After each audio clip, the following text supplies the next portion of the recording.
என்னோடய ஸ்டைலில் எக் புர்ஜி எப்படி பண்ணுறதுன்னு பார்க்கலாமா? இன்க்ரீடியன்ஸ் எல்லாம் நோட் பண்ணிக்கோங்க.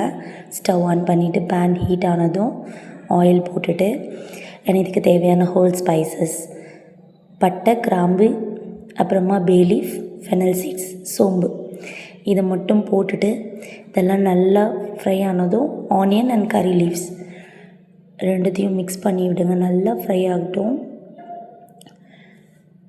சாட்டே பண்ணுறப்போ கொஞ்சமாக சால்ட் ஆட் பண்ணிக்கிட்டால் சீக்கிரமாக ரெடி ஆகிடும். அதனால தான் நான் எப்பயுமே சாட்டே பண்ணுறப்ப லைட்டாக சால்ட் ஆட் பண்ணிப்பேன். லிட்டு க்ளோஸ் பண்ணி திறந்து மூடுங்க. ஜிஞ்சர் கார்லிக் பேஸ்ட் கொஞ்சமாக ஆட் பண்ணிக்கோங்க. நான் ஏன் லிக்விடாக போடுறேன்னா அது நல்லா மிக்ஸ் ஆகிடும். இப்போது நீங்கள் ட்ரையாக போட்டிங்கன்னா அது ஒரு மாதிரி திரியாக இருக்கும். இப்போ பார்த்திங்கன்னா ஃபுல்லாக மிக்ஸ் ஆகிடும் அது ஆனியனோட. இதுக்கப்புறம் பார்த்திங்கன்னா அந்த ரா ஸ்மெல்லாம் போனதுக்கப்புறம் டொமேட்டோஸ் ஆட் பண்ணிக்கோங்க. கொஞ்சமாக salt and turmeric powder and chilli powder, கிரேவிக்கு தேவையான சில்லி பவுடர் இது எல்லாத்தையும் போட்டு நல்லா சாட்டே பண்ணி விடுங்க. நல்லா டொமேட்டோ ஸ்மாஷ் ஆகணும். நீங்கள் மேஷ் பண்ண தான் அந்த டேஸ்ட் நல்லாயிருக்கும்.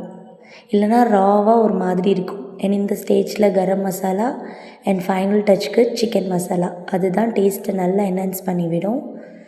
ஸோ இவங்க எல்லாத்தையும் போட்டுட்டு கொஞ்சமாக லிட்டில் பிட் ஆஃப் வாட்டர் மட்டும் ஆட் பண்ணுங்கள். பார்த்திங்களா, லிக்விடாகவே தெரியல. அது ஒரு மாதிரி செமி கிரேவி மாதிரி இருக்குது பாருங்கள். அவ்வளோதான் ஆட் பண்ணணும்.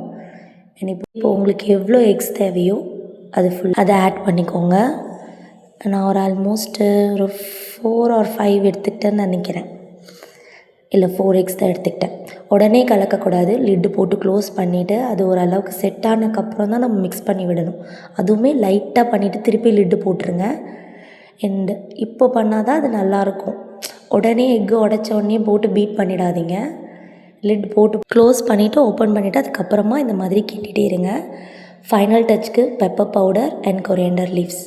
அவ்வளோதான். என்னோடய ஸ்டைலில் எக் புர்ஜி ரெடி ஆகிடுச்சு. ட்ரை பண்ணி பாருங்கள், சூப்பராக இருக்கும். என்னோடய வீடியோஸ் பிடிச்சிருந்தா லைக்ஸ் அண்ட் சப்ஸ்கிரைப் பண்ணுங்கள். என்னோடய இன்ஸ்டா ஐடி ஃபாலோ பண்ணுங்கள்.